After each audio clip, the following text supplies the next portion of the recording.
All right. I think just looking on paper, NL Central, I think the St. Louis Cardinals are getting way more love than they should. That lineup is terrible. Like it's not good at all.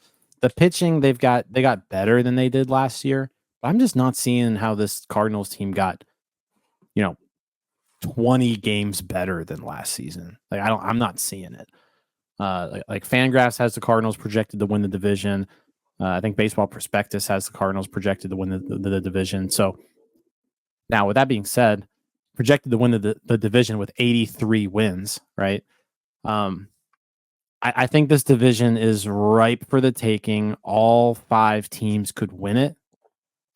But like, I don't think the Cardinals have like substantial odds to win this division, like a lot of projection systems are saying. I think on paper the Cubs are probably the safest team to win the division. Like from a variance standpoint, I think the Cubs are most likely to like not suck, and they're most likely to like be over 500, right? I think the Brewers are going to take a pretty significant step back. No Woodruff, no Burns. You're relying kind of on Peralta, and you know you hope that Churio's there. So like I think they'll be an interesting team to watch, but I think they're taking a step back.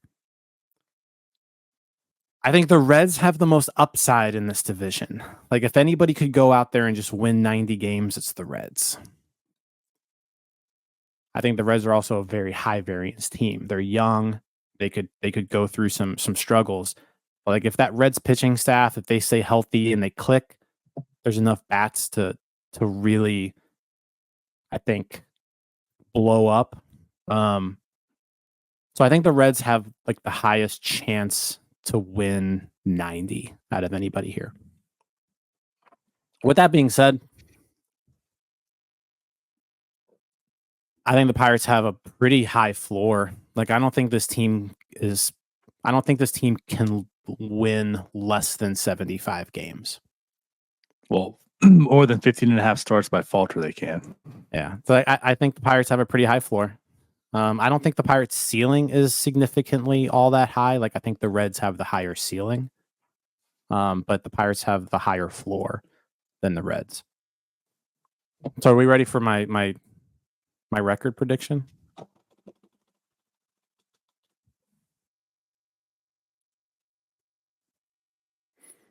Pirates go 85-77 and win the NL Central.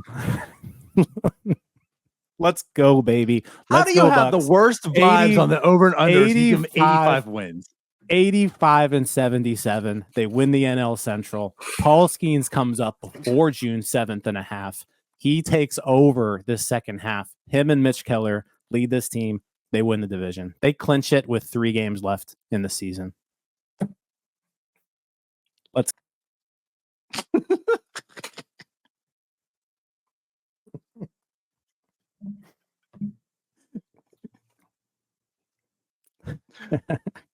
I can't. This riding high, Jim. Positive vibes. 85-77. This change in Jim on New Year's is just, I can't take it. I can't take it. This is all facade. I'm ready to win again. I'm ready to win again. They're going to do it. So am I, but I'm realistic. Okay. Go ahead, Tyler. I guess this division sucks. There's Tyler. Man, there's not much talent here. It's ripe for the picking. I think that the Craig Council's acquisition, signing, whatever you want to call it, stealing of the Brewers, I think that does enough for the Cubs to get them there. So I think the Cubs do take the division. I don't think the Pirates come in last place because I do agree with Jim there with the Cardinals. They're not good. The roster's terrible. Their pitching staff is fine, but I don't think they're any good. We could run into some Cardinal devil magic there, but I think the Brewers take a step back, and I think that the Reds are the second best team in this division. As Jim said, they do have the potential to probably win 90 to 95 games, honestly. If Ellie De La Cruz takes off and becomes what he probably could be, Pirates are in trouble. I think the Pirates win 74 games this year. I just don't see it with them. I don't see it with the pitching. There's too much that has to go right. I'm sorry. I'm sorry. I don't want to be this way. I don't. No. But there's just so much here that has to go right with this team for them to be good. Henry Davis has to be good. O'Neal Cruz has to be good. Mitch Keller has to take a step forward. Jared Jones has to be good. Marco Gonzalez, Martin Perez, Jack Sawinski, Cabrian Hayes. Go down the list. Everybody has to be good. I can't see it. Everything has to happen. I don't want them to be bad. I want them to be good, damn it. I don't want to talk about a bad team after games. Then why'd you give us that falter over under? Sounds like you do. I just see 74 wins with them. But Jim mentioned the variance of the Reds. I think the Pirates have a very high variance as well. I think they could be a really good team. There's just way too much to me that has to go right. Now, granted, if I watch the Reds and we're a Reds podcast, I might be thinking the same thing. If the Pirates were the Reds right now, I'd probably be sitting here saying, yeah, well, if Ellie De La Cruz turns into a stud, and if this, and if this. Like, everybody has the what ifs, but it's built in my brain. I just can't get beyond that 74-75 win team, which I think is a good. If they win 75 games this year, I won't be excited for next year, but I will definitely be ready to go because I think that's the year that they really got to go. And I think that maybe if they win 75 games and some things happen, maybe we're there next year. So I'll start off by saying this. I think Jim's too high. I think Tyler's too low. But both can absolutely be outcomes that I'm not shocked by. And again, that's what we've been saying. Like, that's our frustration with this offseason is like to add some more certainty, right?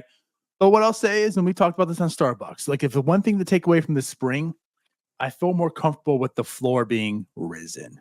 You know, I don't think the variance of them being like a 60 in the 60s is there. I mean, of course, like 74 could happen, right? But I don't believe in this team being a low 70 floor. Now, everything you guys said about the NL Central, I agree with. I think we talked about, so I'm not going to go expand upon that. I agree with everything you guys have said. When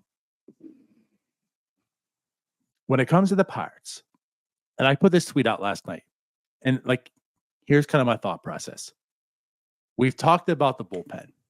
The bullpen has definitely gotten stronger. I think that's a real strength of this team, right? The bullpen has gotten better. When you look at the offense, last year the Pirates had 5 guys that had over 400 plate appearances. It was Reynolds, Sawinski, Hayes, Kutch, and Joe. All 5 of those guys were above average hitters. All you need is Cruz, Davis, Triolo, Rowdy. Like, can they be above average hitters? Like, that's like, you look at this offense, that's really what you have to ask yourself. Like, can those 4 guys who are probably going to get 400 and above also be above average? Because then that makes this team's offense so much better than last year also, right? Because when you look at the guys and as far as plate appearance rankings last year, 6 through 12, here's your guys. Santana, Bay, Palacios, Davis, Castro, Marcano, and Peguero. Those are the next bulk of plate appearances. 97, 86, 83, 76, 84, 88, 74 weighted runs created plus. You just have to be better than those guys. Can Cruz, Henry Davis, right? Who else say? Triolo, Tellez is a question mark. Be better than those guys to get the rest of the bulk. I think you can easily answer and say yes. So the lineup is also better. The rotation is definitely sus. But last year kind of was too. I'm stamping at 79 wins. And that's why I was laughing when you said 74. I'm like, man, I'm right in the middle of both of you. Like, this is like the perfect trio of answers because I'm right in the middle of both of you, which of course you both would say, of course, because you can Both see sides, both Zanardo sides. over here. Yeah. Right. But that's how I am. Like, I do feel this offense is definitely better than last year. I think the bullpen's better. The rotation is definitely what limits them. But they do have reinforcements coming. Like, they really, and that's also why I feel Skeen is up here before, because these early months matter so damn much. Yeah. So Really, that's it. that's why. Really, that's 79. why I'm at 74 is because we're talking about a team that won 76 games, but they won 20-8 in April. Yeah. And that's why I feel like they like when people say, well, look at this team, how can it be better than the record last year? Well, I think they overperformed, and I think it's very clear they kind of overperformed. So like the record doesn't speak to the talent of last year. Like if they go 500, then they're a 65 win team. Bingo. And 500 was better than what they were all year. Yeah. But they didn't go 500. They went 20-8. They didn't, but. And I get it. I get that argument. But I don't think the record really matched the talent. And I think if they go 78, 79, that kind of matches the talent this year.